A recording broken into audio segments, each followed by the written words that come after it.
Not gonna lie to you, gang. YMW Melly, like, I don't want to say he's done for, but the fact that they still got you on the hook for this, they trying their best to throw you under the jail and put you in the goddamn chair. The fact that you just dropped your legal team, it's getting all bad for you, bro. And I don't want to say I'm gonna pray for you because I don't know if you did that shit. Because if you did do that shit, you bogus as hell. But hey, I'm gonna think about you, brother. YMW Melly has been fighting the same murder case for over 6 years now. 6 The years. situation just took a crazy turn. The cops want to take down Melly's lawyer, his homie's about to go to trial, and some people think Melly might not even make it to court alive. No, he might not. Today we're breaking it all down. YMW Melly got booked back in 2019 for allegedly killing his homies YMW Sack Chaser and Juvie. But his other homie Portland might get cooked at trial and end up going down for the murder instead. In October 2018, YMW Portland was the one who drove Sack Chaser and Juvie to the hospital after they had been shot. Portland pulled up to the hospital with Sack Chaser and Juvie bleeding out in the whip, and Portland ran inside to tell everyone that his homies needed help because they had been shot up in a drive-by. At first, everyone bought the story and thought somebody else had shot up the whip. Right. But then the cops started asking questions that made Portland look sketchy. I'm telling you the truth, son. I don't like. What do you want? How do you make shell casings disappear? For real though. I don't know. How can I tell you about a shell case and I'm driving, ducking for my life, trying to make sure I don't get hit, and you telling me you telling me about shit? I don't know. The cops were pressing Portland about some shit. That's how you know he lying, because he getting too flustered and frustrated when the cop asks regular questions. When he starts getting flustered and frustrated, he's lying. Shell casings that disappeared from where the shooting went down, and Portland had no idea how to answer the question.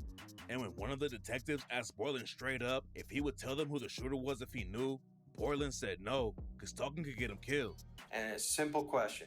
If you knew who did this, okay? You may or may not know. If you knew who did this, would you tell me? It's either a yes or no question. Answer. Honestly. Yeah, honestly. The truth. It's gonna throw him under the bus right here. Cause I wouldn't want to be a part of it. I wouldn't want to be. Okay. I respect that. I respect that. Like, I don't like it. It's a lot that come with that stuff, bro. A lot that come with the streets. Portland's story was that he was driving with Sack Chaser and Juvie when someone came up and started letting off shots.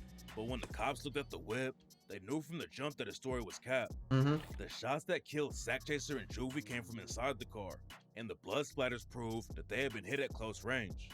The cops immediately started looking at Portland as a suspect and started tracing his movement on the night that the murders went down. And that's when the case took a crazy turn. While the cops were looking at surveillance footage from before Sack Chaser and Juvie got killed, they spotted YMW Melly getting into the backseat of the whip where Sack Chaser and Juvie were murdered. That's how YMW Melly originally got booked for killing Sack Chaser and Juvie. But before we break down the crazy twists in the case, you gotta know what's going on with Portland's trial. YMW Melly's been in jail ever since the cops booked him for the double murder, but Portland got out on bond back in 2020. After Portland got out on bond, he dropped the track Been Through and rapped, "I was known to keep the tool. You gon' ride? Nigga, me too. You gon' slide? Nigga, me too. You did some time? Nigga, me too. And YMW is forever. I'm ready to slime out a nigga. I'm talking about triple cross a nigga. Niggas talking crazy, what? Okay, free Lil Melly, I said so. He'll be coming back to the riches." Getting Basically out on admitting bond it. for a double murder case was crazy. But in 2021, Portland got booked for violating it. Portland had an ankle monitor and got permission to leave his crib for work. But instead of going back home after it was over, Portland went to 3 different strip clubs and ended up getting his bond revoked. The Goofy of the year. He's already a goofy for being entangled in this little bull BS that he got going on. But you let out on bond for the double murder by the grace of God. Then you went to the club. You went to the booty club. I like these niggas be goofier and goofier by the day, bro. I don't understand. Like, why would you even do some goofy ass shit like that? You went to the booty club after you on bond, with an ankle monitor on, thinking they weren't gonna do anything. Goofy. And in 2023, Portland and Melly got into even more drama when the cops charged them both with witness tampering. According to a witness's mom, Portland got in touch with YMW Melly's girlfriend and told her she would be driving a pink BMW if she was more loyal. Melly and Borland both got hit with witness tampering charges, and Borland got his bond revoked and was sent back to jail while he fought the case. Yep. During the first trial, Melly and Borland were fighting the same case. So when Melly's trial got pushed back until 2027, everyone thought Borland was going to be waiting until then too, but that's not how it's going down. The judge decided to split the cases up, and that's why Borland might get cooked before Melly even goes to court again. During the first trial, the prosecutors were saying that Borland was the driver and Melly was the shooter. According to the investigators who looked at the whip where Sack Chaser and Juvie died, the shots that killed them came from the back seat, and the surveillance cameras from the studio they were at before the murders showed YMW Melly getting into the back seat of the whip. Borland's lawyers tried to put the blame on Melly during the first trial, but they're not going to be able to do that again since Borland is fighting the case by himself now. Right. What's crazy about the case is that the prosecutors and Borland's defense team both wanted to delay Borland's trial too after Melly's got pushed back, but the judge said that wasn't happening. The reason Melly's trial is taking so long is because the prosecutors and the defense are fighting about what evidence they're going to be able to use during the trial. We'll get to all of that in a second. But the biggest thing they're fighting over is a documentary about Melly that his team made.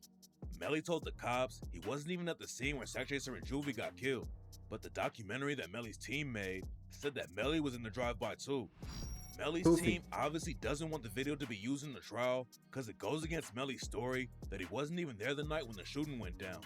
The video doesn't have anything to do with Borland though, because he already admitted he was driving the whip when Sack Chaser and Juvie got killed. Everyone thought Borland was just driving the whip, but if he gets convicted on the murder charges, then it could change the case for Melly. If the prosecutors cook Borland and he loses the trial, Melly's team might be able to use that and pin the whole situation on Borland. It's gonna be a while before Melly gets to try and beat his own case though. After the first trial ended with a mistrial, Melly was supposed to be back in court just a few months later. Then the prosecution and Melly's defense started fighting about evidence, and that's what made the trial get dragged out for years. Melly's team wanted to suppress evidence that the cops got from Melly's phones, GPS data, social media pages, and email. Was motion to suppress evidence, search warrant requiring disclosure by the provider of an electronic communication service or the contents of the wire electronic systems for 180 days. Motion to suppress number 2 was everything they found on his Twitter account. The detectives on the case basically went through Melly's entire phone history, even though it didn't have anything to do with the murders. And the judge stepped in and told the prosecutors they could only use the phone data from the night that Sack Chaser and Juvie got killed. The motions about evidence kept going back and forth, but Melly was still supposed to be in court by September 2025. The judge was sick of the trial getting delayed, and he told the prosecutors and defense straight up that the trial wasn't going to get pushed back again no matter what. Press pause on all these motions. I don't blame him now. I'll press pause. I'm not going to move this trial date. This trial is going forward in September.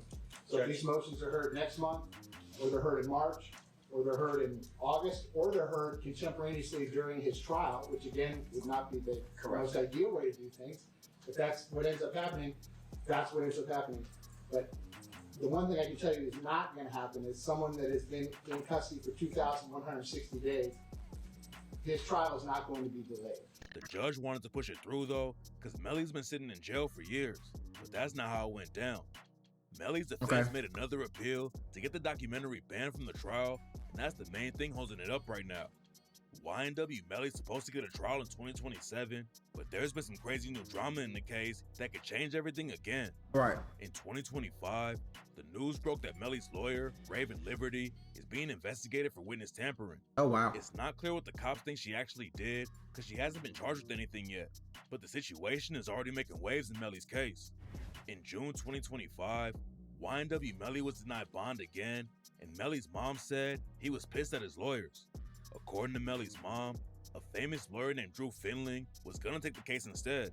And that's exactly what happened after Melly fired Raven Liberty in August 2025. Raven Liberty had been on Melly's defense team for over 6 years, but having an allegedly crooked lawyer on your team isn't gonna help you in the courtroom. No, not at all. It just seems like I'm just been listening, paying attention.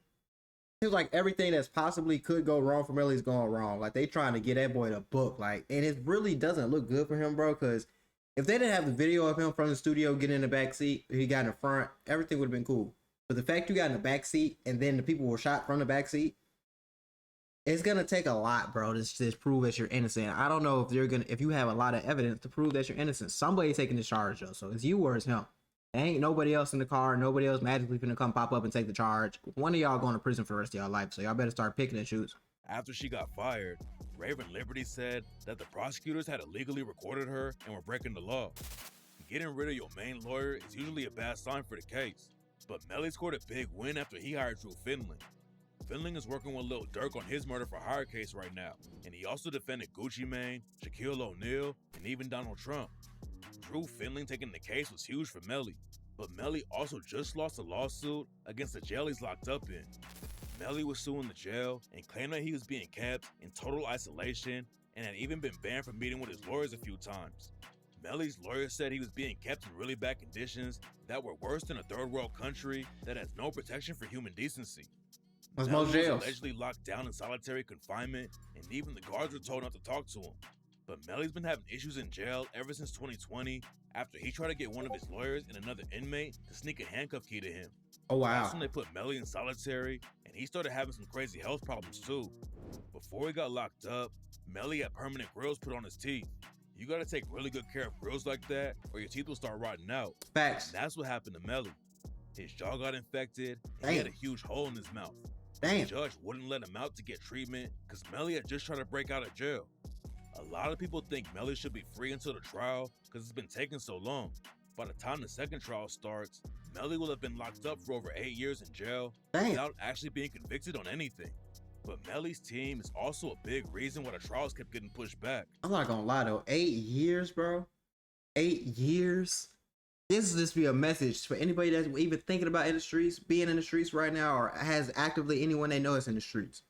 Get out, get away from them. Tell your family get away from them, because it's just it don't even make no sense right now, gang. Because 8 years, and this happens to more than people think. Like more people than you think have their trial pushed back, continue. They have to fight this case over and over. They get retried. Like once the law got you, bro, it's got you.